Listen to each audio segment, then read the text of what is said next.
The fighting Senator Manny Pacquiao hopes to bring glory back to the country as he battles Argentina's Lucas Matthysse in Kuala Lumpur, Malaysia on Sunday.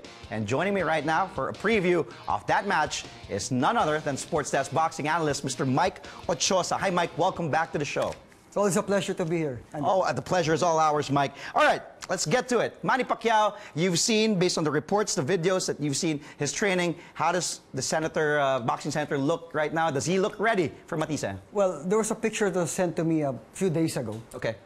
He already does look within the weight category of 147. Tansya ko, mga 149 na lang siya, 150. So that's very easily a weight to come into. So he might go into the fight at that level. So may mga 150. So he will come in on Saturday for the weigh-in at 147 or maybe lower. Yeah. But maybe up to only about 150. So that gives him speed. Now to answer your question, does he look good? From the looks, of course, no? But from the background of the training, 10 weeks yung training niya, partner, hindi the usual 8 weeks. And I was there at the beginning of the training. You could already see the direction that they were taking, no?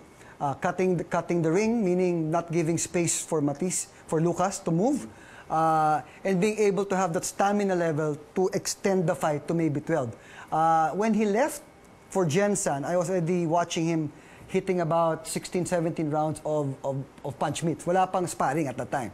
So, knowing what they were trying to do and seeing him today, he's ready, no? And given the lessons of the past, yeah. I'm sure he's coming in with a different mindset.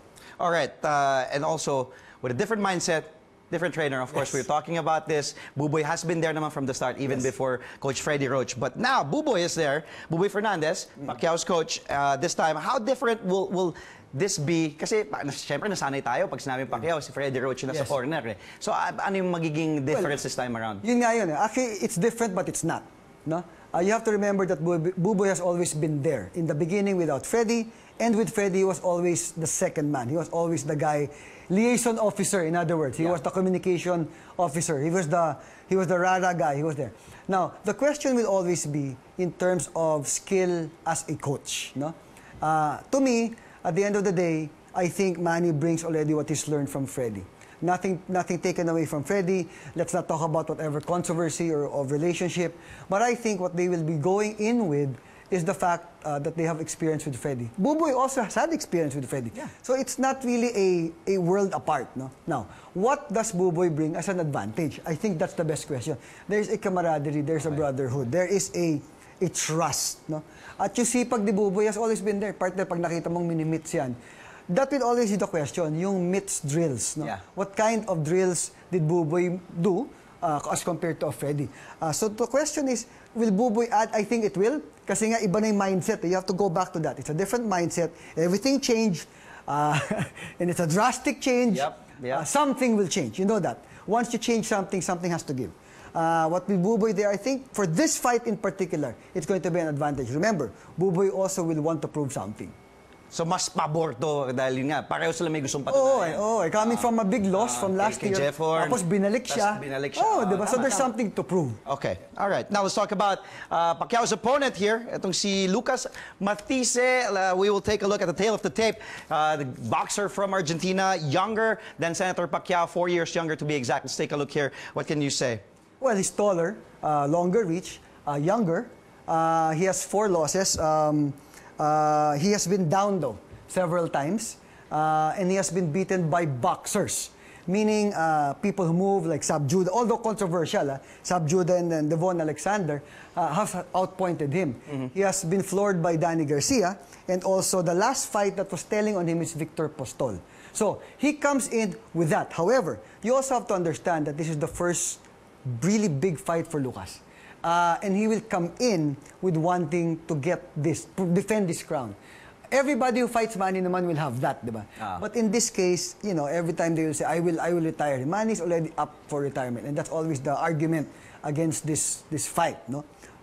People are saying he doesn't have to fight anymore. But to me, this is not basketball, respect to other sports. This is boxing. At the end of the day, when you go up on that ring, nothing else matters. You're two guys who want to hurt each other. So Lucas will come in here wanting to hurt Manny. The challenge now to Lucas is you have to go up against also a very motivated Pacquiao who, again, lost badly from Horn last year, who will also come in trying to prove something. And whatever Manny wants to prove, that's his. No? But Lucas has to go up against that. But Lucas here is coming in wanting to defend his title, proving to everybody else that maybe this is the time that Manny will retire.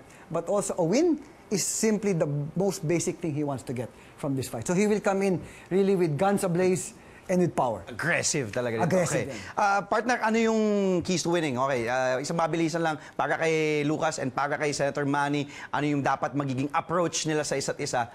Well, you know, all this preparation started before. Manny has to have the stamina because he will have to run after Lucas and maybe finish him off quickly.